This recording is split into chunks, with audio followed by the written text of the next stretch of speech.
They say revenge is a dish best served cold.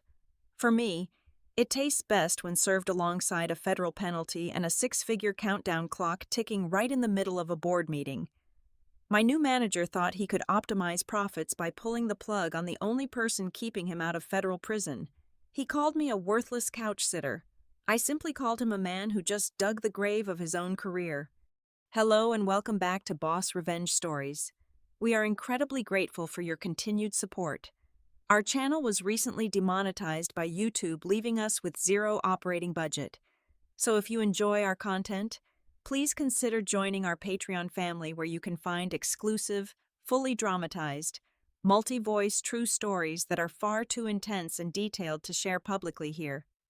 You can easily support us by scanning the QR code on your screen or by clicking the Patreon link down in the video description or pinned comment. Let us dive right into today's story. My name is Ember Reed, and I am about to show you what happens when corporate greed meets the person holding the keys to the kingdom. I am 32 years old, and my office is a log cabin tucked away deep in the snow-draped mountains of Wyoming. Outside my frost-covered window, the wind howls through the ancient pine trees, carrying heavy sheets of ice that rattle aggressively against the thick, insulated glass. Inside, the environment is a stark contrast. It is just me, the sterile blue glow of 4 high-resolution monitors, and the rhythmic crackle of the burning oak in the fireplace. The isolation is not a punishment handed down by management. It is a highly calculated choice. I serve as the lead safety systems architect for Valerian Transchem. Valerian is a massive logistics empire dedicated to hauling the most volatile and dangerous chemicals across the country. We are talking about highly corrosive industrial liquids, volatile toxic gases, and unstable chemical solvents that could easily wipe out an entire town if a transport tanker tips over on the wrong stretch of highway. My job is to ensure that never happens. I do not wear a tailored suit. I do not commute through gridlocked traffic. I work primarily from a worn, comfortable leather couch wrapped in a heavy wool blanket. Yet, from this exact spot, I wield more raw operational control than anyone sitting in the glass-walled executive suites back at our corporate headquarters. I am the sole possessor of the biometric encryption key required to authorize the safe routes for thousands of heavy transport trucks every single night, before a single drop of hazardous material moves across state lines. My digital fingerprint has to clear the path. I am the unseen hand that steers them away from sudden blizzards, flash floods, and densely populated residential zones. I did not just manage the tracking system, I built it from the ground up, line by line. I named it the Aegis Protocol. It is an automated, living fortress of code designed to instantly reroute chemical convoys the second it detects a severe weather anomaly or a potential legal compliance violation. Aegis is the invisible, impenetrable shield that keeps the trucks moving safely and, more importantly, keeps Valerian squeaky clean in the eyes of the strict Federal Chemical Transport Oversight Agency. When a hurricane suddenly shifts course or a critical suspension bridge freezes over, Aegis recalculates the safest alternative in mere milliseconds. If the newly proposed route violates any federal proximity laws regarding schools or hospitals, my protocol physically shuts the truck engine down until a fully legal path is verified. People at the corporate office often wonder why a lead architect refuses to relocate to a bustling city or fight for a prestigious corner office. I have absolutely zero interest in climbing their corporate ladder. I despise the empty corporate meetings, the forced small talk by the water cooler, and the meaningless, inflated job titles. I traded all of that nonsense for profound silence and absolute control over my digital domain. My reward is the quiet, solitary satisfaction of knowing I am the sole reason Valerian never makes the front page of the national news for a catastrophic environmental disaster. I do the heavy lifting in the dark shadows so the executives can sleep soundly and collect their massive annual bonuses. It was a Friday evening, quiet and dark. The temperature outside had dropped well below 0 degrees. I was nursing a hot cup of black tea when an alert flashed crimson across my second monitor. A tanker hauling highly reactive acid was heading straight into an unforecasted, brutal ice storm near the Colorado border. The driver was losing traction on the slick asphalt, and a structural stress warning indicated a potential catastrophic spill if the rig continued its current trajectory. My fingers flew across the mechanical keyboard. I executed a manual system override, diverted the truck to a reinforced federal way station exactly 3 miles away, and dispatched a specialized maintenance crew to secure the pressure valves. I prevented a massive ecological disaster and millions of dollars in federal fines in under 4 minutes. No sirens, no panic, just another silent victory from my couch. However, the peaceful silence did not last. As I leaned back against the leather cushions to take a sip of my tea, my third monitor lit up with a relentless barrage of notifications. It was the executive leadership channel on our internal communication platform. Message after message scrolled past my eyes in rapid succession. The new management team was relentlessly throwing around business phrases like aggressive cost-cutting, holistic process optimization, and eliminating redundant assets. I watched the text flow down the screen, a cold realization washing over me. They were looking at my department's budget. They were looking at my salary. They were looking at the profound silence I provided, foolishly mistaking the complete absence of disasters for the absence of necessity. The raging storm outside my window was nothing compared to the storm brewing inside those chat logs. The storm in the chat logs finally manifested into a physical corporate nightmare named Chadwick Sterling.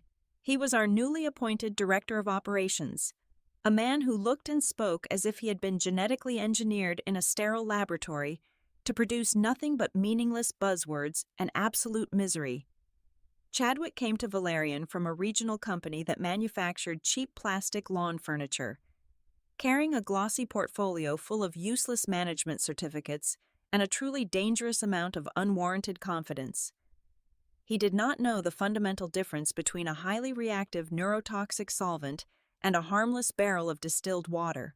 What he did know, or at least pretended to know with absolute certainty, was how to blindly enforce micromanagement. He communicated entirely in exhaustive phrases like synergizing our bandwidth, leaning out the fat, and maximizing our return on investment, to Chadwick. The incredibly delicate balance of hazardous material transport was not a matter of public safety or human lives. It was merely an oversized spreadsheet waiting to be optimized. Within his first 14 days on the job, he issued a company-wide mandate that would forever be known among the staff as the Great Regression. It was a strict and unforgiving return-to-office policy. Every single employee was ordered back to the suffocating, fluorescent-lit cubicles of the Denver headquarters to foster what he enthusiastically called an ecosystem of spontaneous collaboration. It did not matter that my specific role required absolute concentration, extreme geographical isolation, and 24/7 availability that office hours could never accommodate. To Chadwick, my remote setup in the mountains was a blatant, insulting act of defiance against his authority. He immediately began slashing my department contingency budgets. He targeted the emergency backup server funds and canceled the specialized satellite weather tracking subscriptions I relied on. He audited my department and gasped at the cost of the redundant uplinks I used to maintain a stable connection during heavy mountain storms. To him, safety redundancy was just another phrase for financial waste, and he viewed my entire remote monitoring station as a frivolous expense that was bleeding his precious profit margins completely dry. The inevitable collision between his arrogance and my reality happened during a mandatory company-wide video conference on a freezing Tuesday morning. Exactly 200 employees were trapped in their tiny digital squares on my main monitor, forced to sit in silence and listen to Chadwick present his new routing strategy.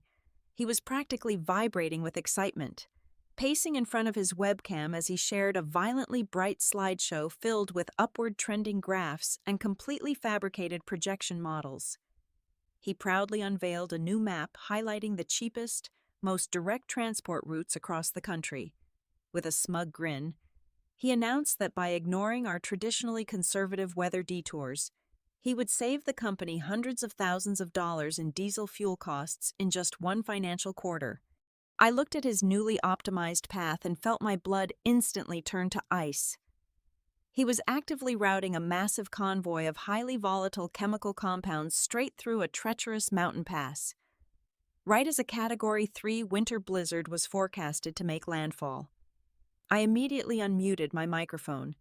I politely but firmly informed him that his optimized route directly violated 3 separate federal safety guidelines. I clearly stated that the projected ice accumulation would render the steep mountain descent mathematically impossible for heavy transport tankers to navigate safely. I warned him that the slight savings in fuel would be instantly vaporized by the astronomical financial penalty of a single toxic spill on a federal highway. Chadwick did not appreciate being publicly corrected in front of his captive audience. His slick, camera-ready smile tightened into a rigid, hostile grimace. He let out a loud, theatrical sigh that echoed sharply through the headsets of 200 people. "Ember, we are pivoting to a much more agile framework," he patronized, his voice dripping with heavy condescension. "We can no longer afford to let overly cautious, hypothetical weather models dictate our operational efficiency. We need boots-on-the-ground synergy right now, not paranoid obstruction from the sidelines." Before I could even cite the specific legal statute he was preparing to violate, a small red icon appeared across my video feed. He had manually muted my microphone from his end. The entire company watched in a stunned, uncomfortable silence as Chadwick leaned close into his webcam, his eyes narrowing with arrogant disdain. "I am going to make this very clear for everyone on this call," he announced, his voice booming with unearned, tyrannical authority. "I do not pay for worthless couch sitters to stay at home and log into critical infrastructure systems like they are just browsing for a movie to watch. This company requires absolute dedication. It requires physical presence. It requires team players who are actually in the room, not hiding out in the woods, burning through my operational budget." He did not stop at mere public humiliation. High on the intoxicating power of his own performance, Chadwick delivered his final, devastating verdict.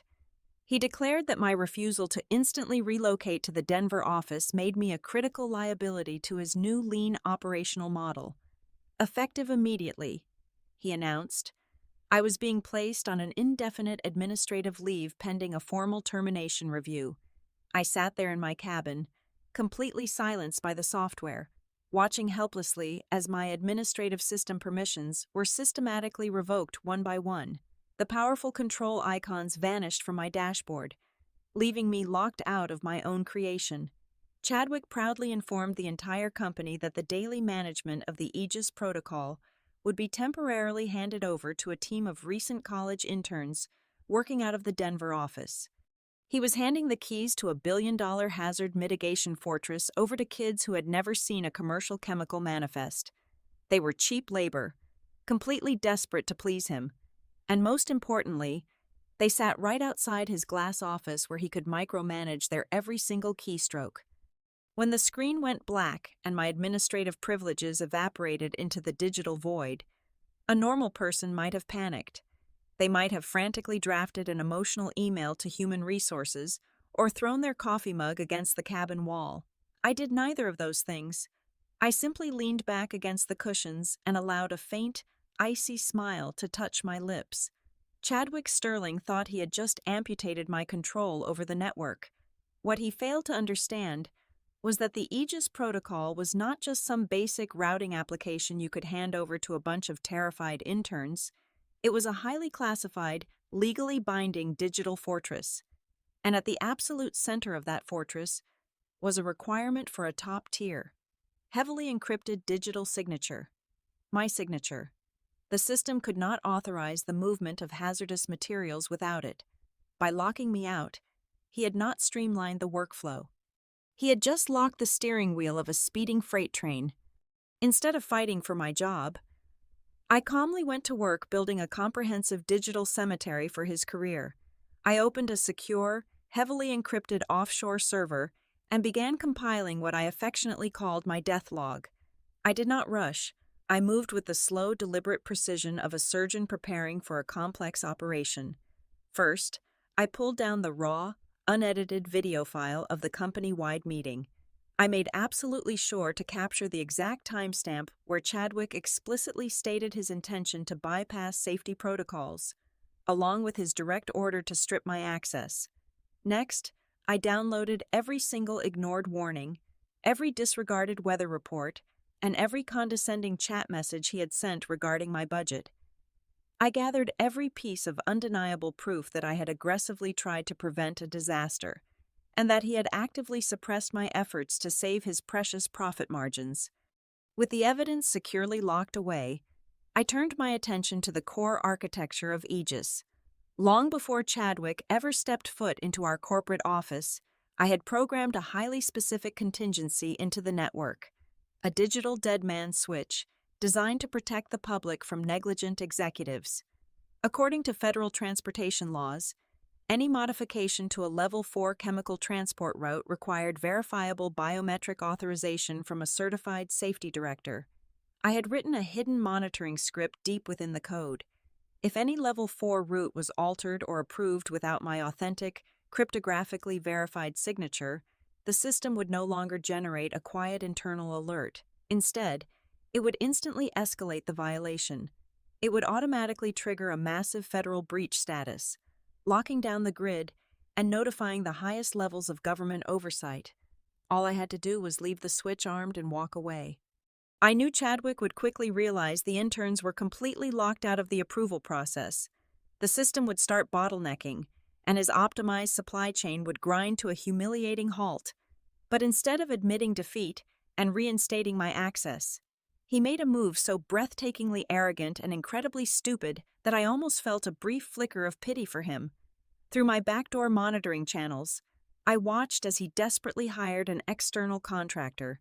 He ordered this shadow engineer to dig into the system architecture, clone my user profile, and forge a fake version of my digital biometric signature.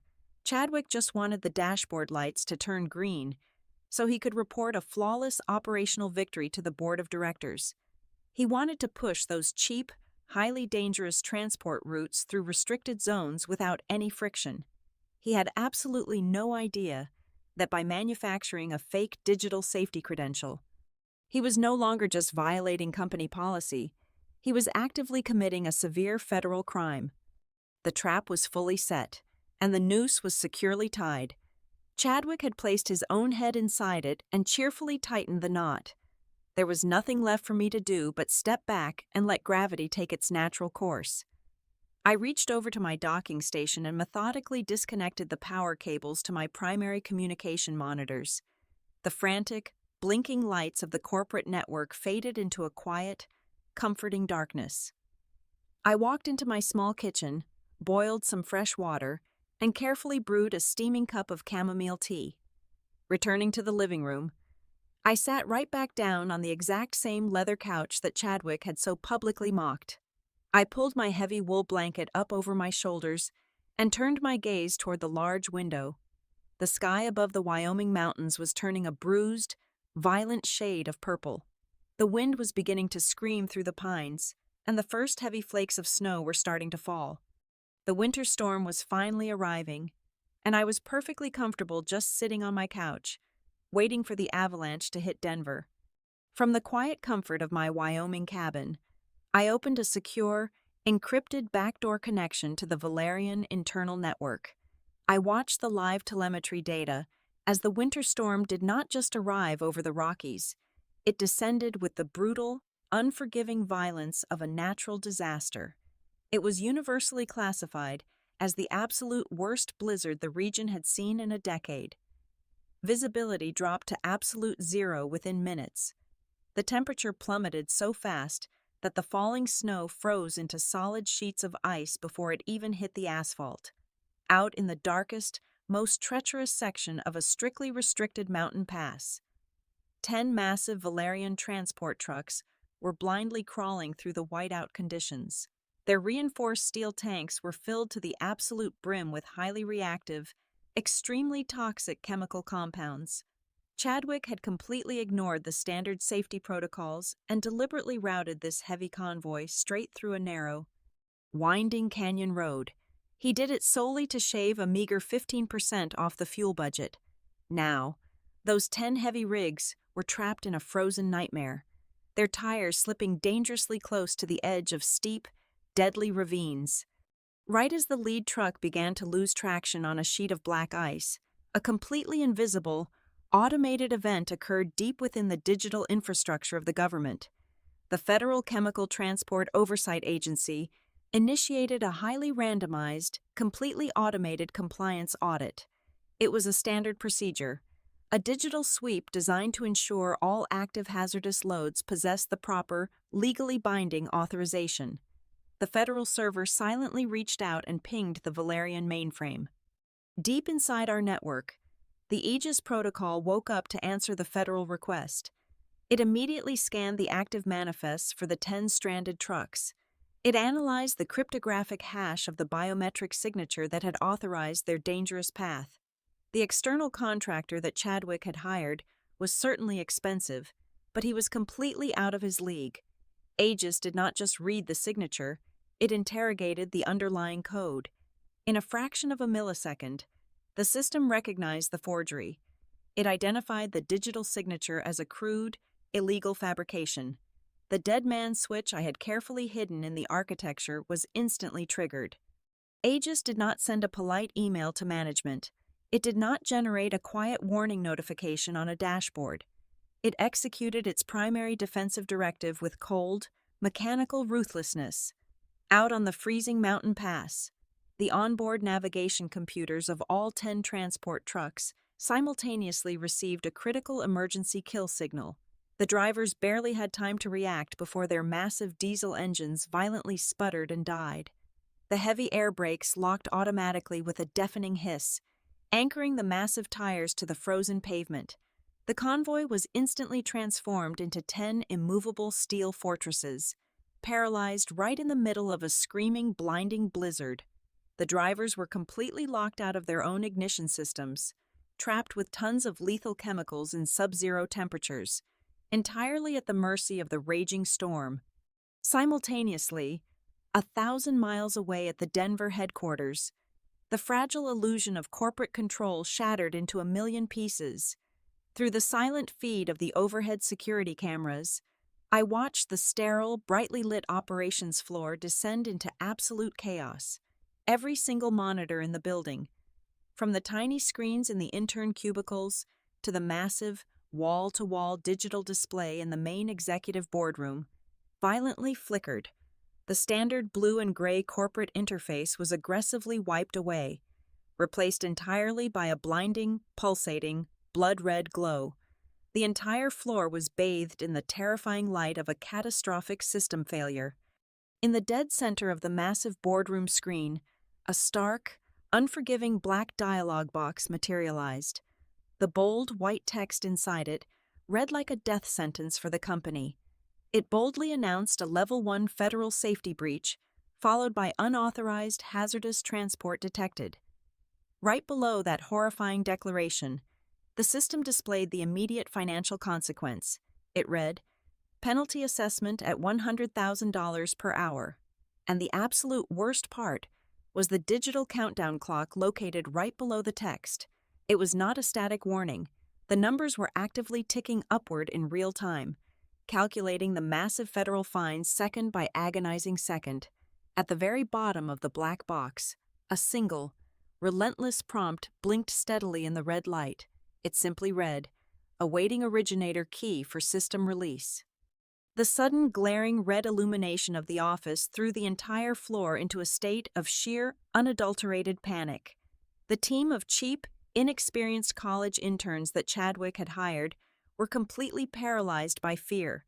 They frantically hammered away at their mechanical keyboards, sweat pouring down their pale faces as they desperately tried to inject basic bypass codes into the terminal. Aegis swatted their amateur attempts away with effortless precision, permanently locking their user terminals one after another until their screens went completely black. Chadwick sprinted out of his glass-walled office, his face entirely devoid of color, slick with cold, panicked sweat. He was screaming frantic, contradictory orders at anyone who would listen, waving his arms in the air like a maniac. He sprinted down the center aisle, violently shoved a terrified intern out of a rolling chair, and slammed his own hands onto the keyboard. He frantically typed in his top-level administrative credentials, attempting to force a manual, executive override of the entire network. He truly believed his fancy corporate title and aggressive attitude could somehow bully a highly advanced cryptographic security protocol into submission. He was dead wrong. Aegis instantly recognized his specific user identification. It traced his administrative account directly back to the exact terminal that had originally uploaded the forged biometric signature. The system did not just reject his command, it identified him as an active, hostile threat to national security. A loud, sharp error tone echoed across the entire operations floor as a new, final message flashed on his screen. Executive override denied. User privileges permanently revoked due to fraudulent activity. Chadwick stood there, trembling uncontrollably in the crimson light of the ruined operations center. He screamed in pure, helpless frustration, pounding his fists aggressively against the heavy wooden desk. He was completely locked out, his unearned authority entirely neutralized. Every single second that ticked by on that massive boardroom screen drained more money from the company accounts, and there was absolutely nothing he could do to stop it. The silence in my cabin was eventually broken by the harsh, repetitive ringing of an incoming video call on my personal laptop. I let it ring. I took my time walking to the kitchen, poured myself a fresh cup of dark roast coffee, and let the heavy ceramic mug warm my cold hands. The ringing stopped, then instantly started again.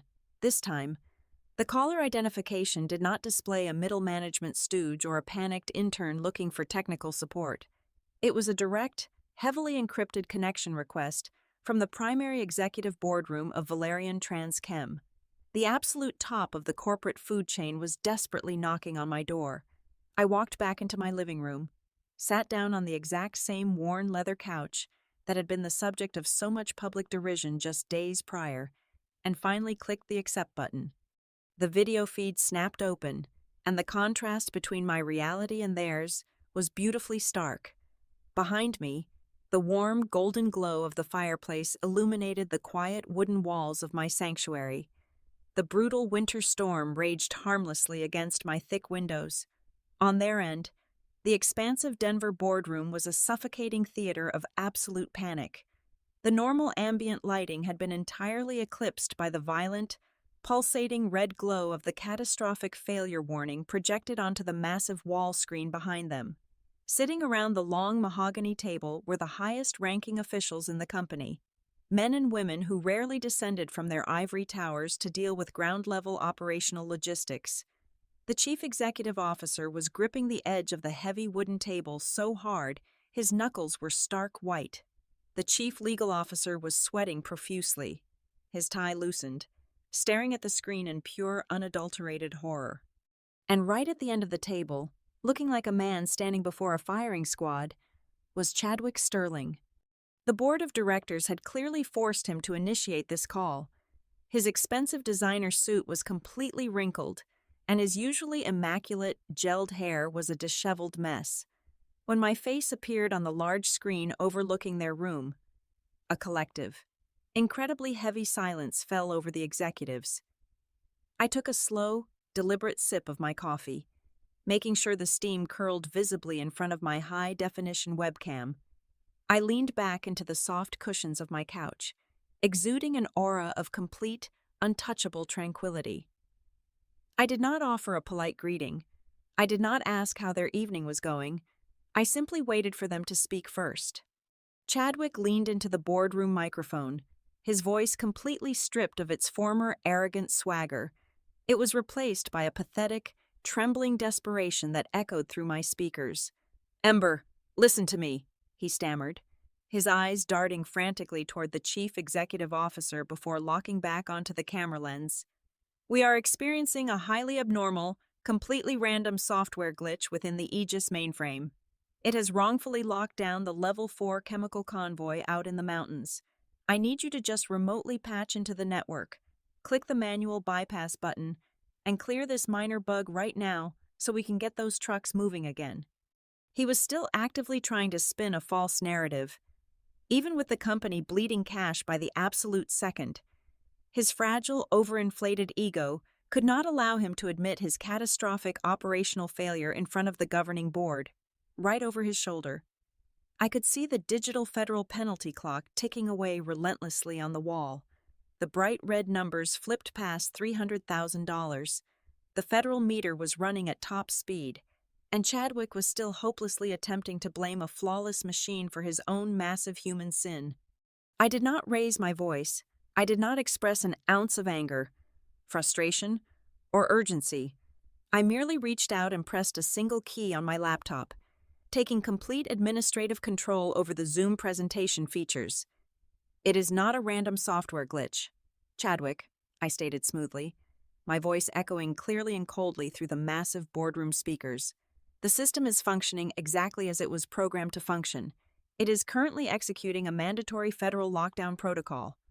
Without waiting for his inevitable denial, I shared my secondary screen directly to the main display in their room, completely overriding his view of my face with hard data. I opened the heavily encrypted folder I had meticulously prepared days ago. I systematically displayed the undeniable, digital paper trail of his incredible arrogance. First, I pulled up the internal accounting requisition form where he had personally authorized the hiring of the shadowy external contractor. Next, I displayed the detailed server routing logs showing the exact time and internet protocol address where that specific contractor had breached the internal security firewall. Then, I delivered the absolute fatal blow. I brought up a side-by-side cryptographic code comparison. On the left was my authentic, legally certified biometric security signature. On the right was the crude, mathematically flawed digital forgery that Chadwick had explicitly ordered his contractor to inject into the routing approval matrix. What you are looking at on the screen is not an information technology issue, I explained coldly to the utterly silent room of terrified executives. It is irrefutable evidence of a deliberate, premeditated violation of federal transportation security laws. Falsifying a Level 4 chemical transport clearance is not a company policy violation. It carries a mandatory federal prison sentence of up to 10 years. The collective reaction inside the boardroom was incredibly satisfying to witness in real time. The chief legal officer literally gasped loudly, his face draining of all remaining color until he looked like a ghost. He was a man who understood exactly what it meant when the Department of Justice got involved in corporate fraud. He realized in a horrifying instant that Chadwick had not just made a terrible logistical error to save a few dollars.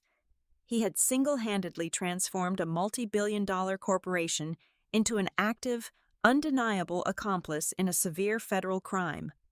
The chief executive officer slowly turned his head to stare at Chadwick. The look in his eyes was not just anger. It was pure, unadulterated corporate execution. Chadwick completely broke under the crushing, undeniable weight of the revelation. The very last remnants of his fake corporate persona shattered into dust. He physically collapsed into his heavy leather chair and began to openly weep. Heavy, desperate sobs echoed through the sensitive boardroom microphone. He clasped his hands together in front of his chest, pleading with me like a desperate beggar on the street. "Please, Ember, I am begging you," he cried, spit flying from his lips as he leaned closer to the camera lens. "Just enter your master security key. Save the convoy. Save the company. I will completely reinstate your department budget. I will do whatever you want. Please, just type in the code and stop the clock." I looked at a man whose entire professional life was actively burning to the ground right in front of my eyes. I took one final, incredibly slow sip of my coffee and set the ceramic mug down on the wooden table beside my couch. The penalty clock on the screen over his shoulder violently flipped past $500,000. "I cannot do that, Chadwick," I replied, my voice completely devoid of any human empathy. My administrative access was officially revoked by the Director of Operations. I am currently on administrative leave. The Aegis system does not take orders from a nobody. The pathetic sound of Chadwick begging was abruptly cut short. The chairman of the board, a man who built this company from the ground up and had remained completely silent until this exact moment, finally spoke. His voice was absolute ice. He did not yell. He did not need to. He simply leaned forward, pressed the intercom button on the heavy mahogany table, and summoned building security directly to the executive suite. Then, he turned his cold, furious gaze toward the crying director of operations. "Chadwick Sterling, your employment with Valerian is terminated effective immediately," the chairman stated, his words slicing through the heavy boardroom air. Within seconds, two massive security guards marched into the room. They grabbed Chadwick by the arms of his expensive, ruined suit and physically dragged him away from the table. He was still sobbing, completely shattered. As the heavy wooden doors slammed shut behind him, the room was instantly purged of his toxic presence. The chairman turned his attention back to the massive monitor. The digital penalty clock above his head was rapidly approaching $600,000. "Miss Reed," he said, perfectly composed despite the massive hemorrhage of corporate funds happening right behind him. "Let us skip the corporate theater. Tell me exactly what it will take to stop that clock and get my trucks moving safely out of that blizzard." I appreciated a man who understood leverage. I leaned forward, resting my forearms on my knees, and delivered my absolute, non-negotiable terms. "I want an immediate promotion to Vice President of Special Safety," I declared clearly. "I will bypass all middle management and report directly to you. I want a revised contract with a base salary exactly 3 times my current rate. And most importantly, I will maintain permanent, unquestioned authorization to work exclusively from this exact couch in Wyoming. My department budget will be fully restored and instantly approved." The chairman did not hesitate for a single second. He pulled his tablet toward him, rapidly typed out the binding executive addendum, signed it digitally, and routed it to my secure inbox. The notification chimed softly on my laptop. I opened the document, verified his electronic signature, and countersigned. The deal was officially sealed in blood and ink. I shifted my focus back to the terminal. I placed my hands on the mechanical keyboard and struck exactly 8 precise keystrokes. A secure prompt appeared on my screen, demanding my biometric verification. I pressed my thumb against the glowing scanner. The system instantly authenticated my true identity. Across the live camera feed from Denver, the terrifying, pulsating crimson glare abruptly vanished. The massive boardroom display and every single monitor on the operations floor washed back into a calm, stabilizing green hue. The catastrophic federal breach warning dissolved into nothingness. Up on the wall, the terrifying penalty clock completely froze. The final damage assessment halted at exactly $600,000. Out in the frozen, blinding darkness of the treacherous mountain pass, the onboard computers of all 10 heavy transport trucks received their verified security clearance. Their massive diesel engines roared back to life, the heavy air brakes disengaged, and my Aegis protocol smoothly transmitted a highly optimized, completely legal escape route to navigate them safely out of the severe storm. The disaster was fully averted. Chadwick Sterling did not just lose his job that night. A few days later, he was formally served with a massive federal subpoena from the Chemical Transport Oversight Agency. The undeniable digital evidence I had provided to the board of directors was handed straight to the government prosecutors. He was facing multiple felony charges for intentionally forging critical chemical safety documents, carrying a very real threat of spending a decade in a federal penitentiary. His corporate career was completely and permanently erased from existence. I reached out and gently closed my laptop screen, severing the connection to Denver. The heavy silence of the cabin rushed back in, broken only by the comforting crackle of the fireplace. I picked up my ceramic mug, took a long, quiet sip of my dark roast coffee, and looked out the frosty window at the peaceful, snow-covered mountains. People spend their entire lives fighting tooth and nail for the fancy corner office or the expensive leather chair at the very top of the glass tower. They believe that is where real power lives. But as I settled deeper into my wool blanket, I knew the absolute truth.